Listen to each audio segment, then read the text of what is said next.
ఎన్నికల ముందు ఇచ్చిన హామీల్లో బాబు ఒక్కటి కూడా నెరవేర్చలేదంటూ వైఎస్ఆర్సీపీ నేతలు ఏపీ వ్యాప్తంగా ఆందోళనలు చేపట్టారు.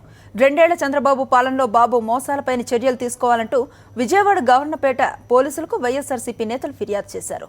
దీనిపై పూర్తి వివరాలను మా కరెస్పాండెంట్ రాజా రమేష్ అందిస్తారు.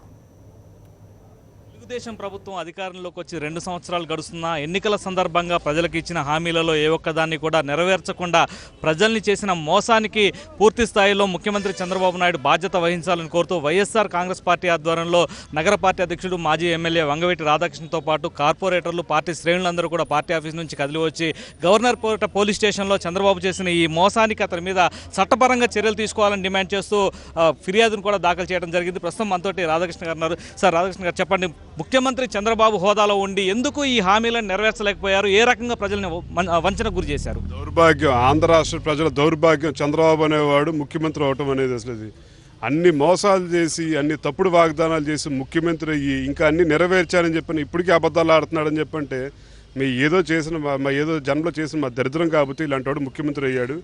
మా కర్మ కొద్దీ ఇలాంటి వాడు ముఖ్యమంత్రి అయ్యాడు కాబట్టి తీసుకొచ్చి వాళ్ళు మోసం చేశాడని 420 కేసు కట్టమని చెప్పని వాళ్ళు స్టేషన్కి వచ్చి ఫిర్యాదు చేశాం. మేము సీఎంగా బాధ్యతలు స్వీకరించగానే తొలి 5 సంతకాలు చేశారు. ఈ 5 సంతకాల్లో రైతులకు కానీ, మహిళలకు కానీ, యువకులకు కానీ చంద్రబాబు 5 సంతకాలు ఏం చేశాడు? చంద్రబాబు గుర్తుందా అని చెప్పని మేము తెలుగుదేశం వాళ్ళని అడుగుతున్నాం. అసలు అది దమ్ముంటే బహిరంగ చర్చ రమ్మని చెప్పానండి. ఏ వాగ్దానాలు పూర్తి చేశాడు, పూర్తి స్థాయిలో చేశాడని చెప్పి దేనికి చేశాడు? అసలు ఎవరు చేశాడు?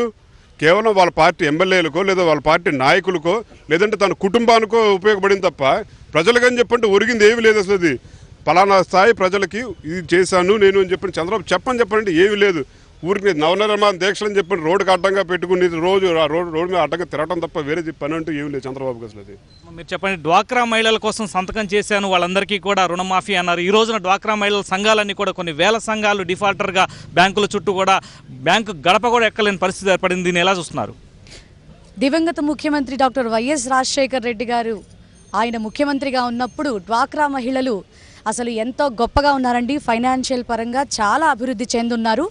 ఈయన అబద్ధపు మాటలు నమ్మి ఓట్లు వేసినందుకు మహిళలందరూ చాలా మోసపోయారు. ఈ రోజుకి కూడా మొట్టమొదట కంప్లీట్గా రుణమాఫీ చేస్తామని చెప్పాడు, తర్వాత విడతల వారీగా అన్నాడు. ఇప్పుడు ఆ యొక్క 30,000 రెండోసారి కూడా ఇంకా వేయటం జరగలేదు, మొదటిసారి వేయటం జరిగింది. పోనీ ఆ 30,000 తీసి వాడుకుంటానికి కూడా వీళ్ళకి రైట్స్ లేవని చెప్తున్నాడు. కంప్లీట్గా మహిళల్ని మోసం చేశాడు. మహిళలకి విలువ లేకుండా ప్రవర్తిస్తోంది ఈ ప్రభుత్వం. నవనిర్మాణ దీక్ష అంటూ ఈరోజు చాలా గొప్పగా ఏదేదో చేసేసామని చేస్తున్నారు. పక్క రాష్ట్ర ముఖ్యమంత్రి చాలా గొప్పగా ఆయన ప్రజలకి ఇబ్బంది లేకుండా పెరెడ్ గ్రౌండ్స్లో ఘనంగా జరుపుకుంటున్నాడు.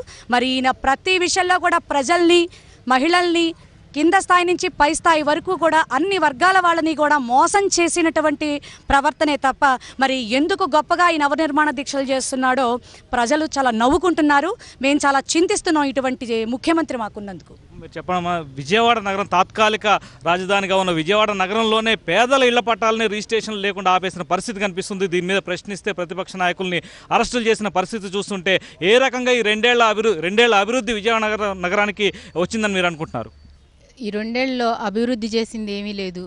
ఎలక్షన్ మేనిఫెస్టో చూస్తే ఒక్క పని అభివృద్ధి చేశామని నిజంగా మాట్లాడాలంటే తెలుగుదేశం గవర్నమెంట్ కూడా గుండెమే చేసుకుని నిజం చెప్పలేని పరిస్థితిలో ఉన్నారు. ఇది వైఎస్ఆర్ కాంగ్రెస్ పార్టీగా ప్రతిదీ ప్రజల్లోకి తీసుకెళ్తుంటే వీళ్ళకి ఎక్కడ ఎక్కువ ఇది అవుతారో ప్రజలు అని చెప్పి అనే ఉద్దేశంతో అరెస్టులు చేస్తున్నారు. ఇళ్ల పట్టాలు ఇవ్వకుండా ప్రజల్ని రోడ్డు మీద పడేయటం ప్రభుత్వాన్ని చేతగాని తనంగా మేము భావిస్తున్నాం. ఇది మొత్తంగా ఈ 2 సంవత్సరాల కాలంలో ఏదైతే ప్రభుత్వం ఇచ్చిన హామీలు ఉన్నాయో ఆ హామీలన్నింటినీ ముఖ్యమంత్రి పూర్తిగా నిష్ప్రయోజనం చేసి ప్రజలకు వాటిని దూరం చేసిన నేపథ్యంలో ప్రజల్ని వంచారు, మోసం చేశారు. అటువంటి ముఖ్యమంత్రి మీద ఖచ్చితంగా చట్ట ప్రకారం చర్యలు తీసుకోవాలని కోరుతూ వైఎస్ఆర్సీపీ శ్రేణులంతా కూడా గవర్నర్పేట పోలీస్ స్టేషన్లో ఫిర్యాదు చేశారు. ఇటువంటి ముఖ్యమంత్రికి చట్టాలతోటి సమాధానం చెప్పాలని వారంతా డిమాండ్ చేస్తున్నారు. వీడియో జర్నలిస్ట్ దాసుతో రాజా రమేష్, సాక్షి టీవీ, విజయవాడ.